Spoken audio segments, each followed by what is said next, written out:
So there's just a ton of absolutely insane stuff currently happening to Workhorse Group Stock.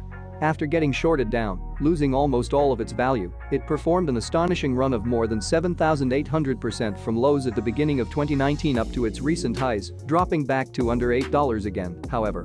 But despite some major recoveries afterwards, we are pulling back almost 13% since our last video again.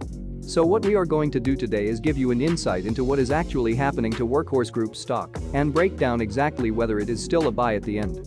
And as the analysis in the video is as always crucial to consider before buying the stock, make sure to stay tuned. Before we jump right in, however, just hit that subscribe button down below.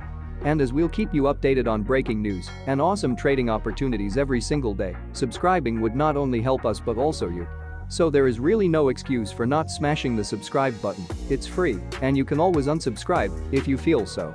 Alright, let's start talking about the stock. And in the case of Workhorse, we are basically looking at an amongst investors extremely popular delivery car producer, building some incredible electric vehicle vans with a ton of crazy technology built into them, which allows really high cargo space and smart systems to always know where every van is as well.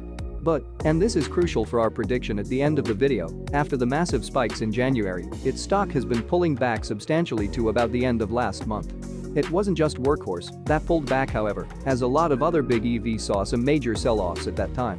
And next to bearishness in the sector, Workhorse has lost out on a major postal contract to Oshkosh Defense in late February, being a key catalyst for the drop in the stock. The reason for the stock to pull up almost 130% again, however, is the massive hype amongst retail traders. As the stock gets mentioned a ton on forums like Wall Street Bets and in videos like this one, thousands of people caused short sellers to cover their positions and drive the price higher, all being thanks to the short interest that of course has risen while the stock pulled back before. But as we are also pulling back again right now, this short interest is also rising again, making a new short squeeze actually very likely again.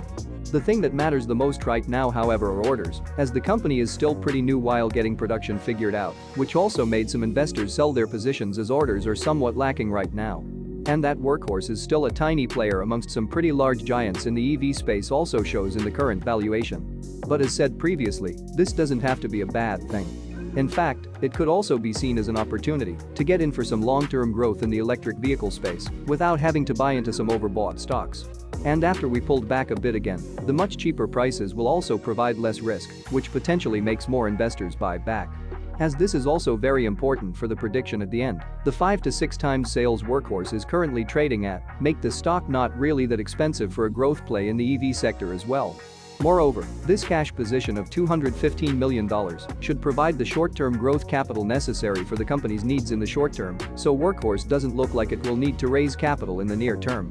So as said before, the company focuses on providing a delivery solution in a way that's as environmentally friendly as possible. And with the incredible growth in the e-commerce, investors are desperately looking for ways to leverage and capitalize on the logistics and distribution surge that will follow. And doing so via an EV option seems like a pretty good idea. If you want to buy for the short term, however, you need to consider the current volatility and massive jumps in price the stock is experiencing. This of course is also really important for long-term investors and could be a huge growth factor as well. If the hype amongst retail traders also continues and short interest rises further, another short squeeze is not as unlikely as it might seem. Alright, with that being it for today's video, thank you very much for watching. If you liked this video and want to support our mission of providing free financial information to everyone here on YouTube, please ensure you're subscribed and definitely consider leaving a like. As mentioned before, it really means the world to us. Thanks a lot and see you next time.